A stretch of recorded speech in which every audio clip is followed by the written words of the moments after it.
Advanced courses తో పాటు first year నుండే campus recruitment training leading companies లో 13,000 plus placements with 13.5 lakhs highest package.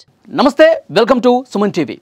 News anchor Swetcha ఆత్మహత్యకు పాల్పడింది, ఆత్మహత్య చేసుకొని చనిపోయింది. ఈ వార్త ఎప్పుడైతే బయటకు వచ్చిందో తెలుగు మీడియాలో ఉన్న ఫ్రెండ్స్, నేను కూడా వర్క్ చేశాను కొన్నాళ్ళ పాటు స్వేచ్ఛతో కలిసి ఒక శాటిలైట్ ఛానల్లో. అందరం షాక్ అయిపోయాం. తెలుగు మీడియా జర్నలిస్టులు అందరూ కూడా ఒక్కసారిగా షాక్ అయిపోయారు. స్వేచ్ఛ గురించి తెలిసిన వాళ్ళు, స్వేచ్ఛ ఫ్రెండ్స్, స్వేచ్ఛతో కలిసి కొన్ని సంవత్సరాల పాటు ట్రావెల్ చేసిన వాళ్ళు అందరూ కూడా షాక్ అయిపోయారు. స్వేచ్ఛ ఆత్మహత్యకు పాల్పడిందా? స్వేచ్ఛ ఉరివేసుకొని చనిపోయిందా? నమ్మశక్యం కావట్లేదు. ఎందుకంటే స్వేచ్ఛ ఉరివేసుకొని చనిపోయేటంత పిరికిది కాదు.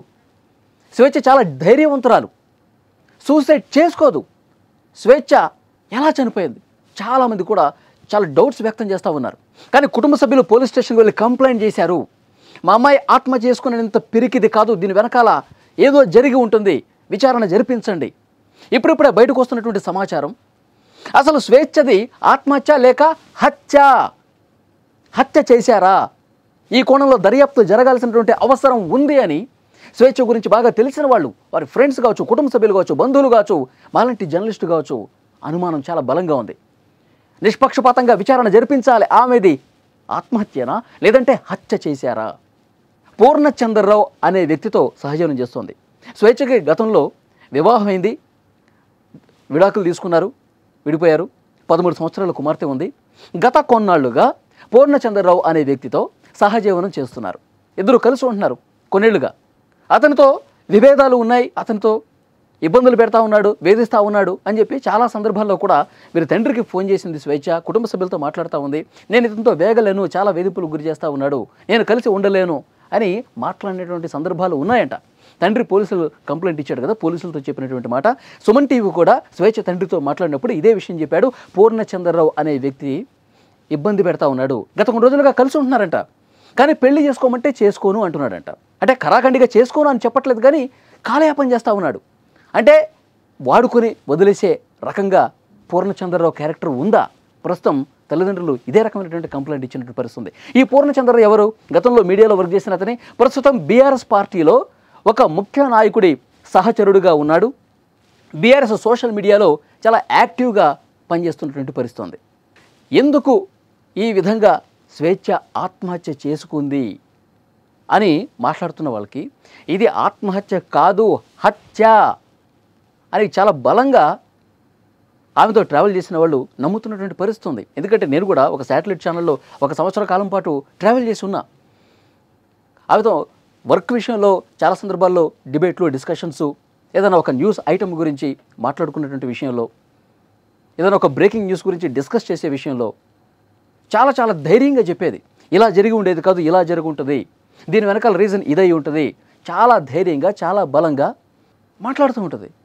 కానీ అలాంటి ధైర్యవంతురాలు, పిరికి పంత అసలు కానే కాదు, అలాంటి ధైర్యవంతురాలు ఫ్యాన్ కురేసుకొని చనిపోయింది అంటే నమ్మబుద్ధి కావట్లా.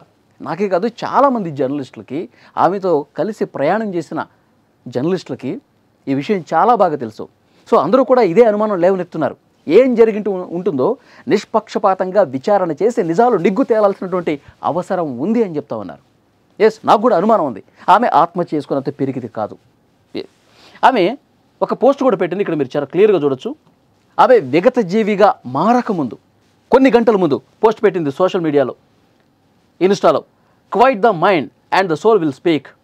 అంటే మనసు ప్రశాంతంగా ఉంచుకుంటే ఆత్మ మాట్లాడుతుంది. ఇది ఇప్పుడు చూసిన వాళ్ళు కన్నీళ్ళు పెట్టుకుంటా ఉన్నారు. మనసు ప్రశాంతంగా ఉంటే ఆత్మ మాట్లాడుతుంది అంటే మనసును ప్రశాంతం చేసేసుకోవాలనుకుందా?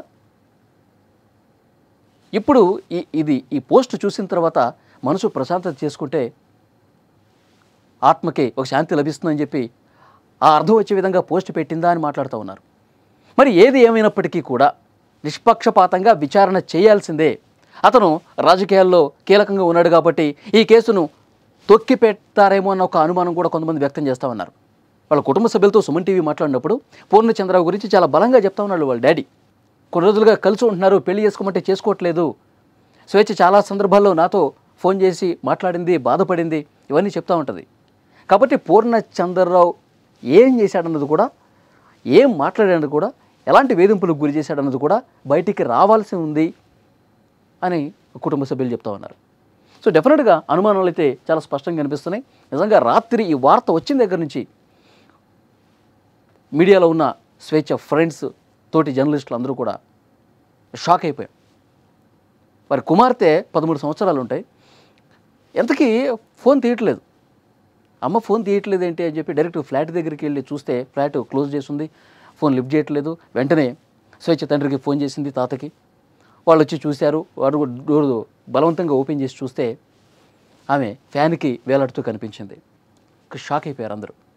ఎప్పుడూ కూడా ధైర్యంగా ప్రతి విషయంలో కూడా చాలా అంటే చాలా ధైర్యంగా తెలంగాణ ఉద్యమంలో కూడా చాలా కీ రోల్ పోషించింది. సో డెఫినెట్గా వాస్తవాలు వెలికి తీయాల్సినటువంటి అవసరం ఉంది. నిష్పక్షపాతంగా విచారణ చేసి ఆ సమాచారం ప్రజలకు చెప్పాల్సినటువంటి అవసరం ఉంది.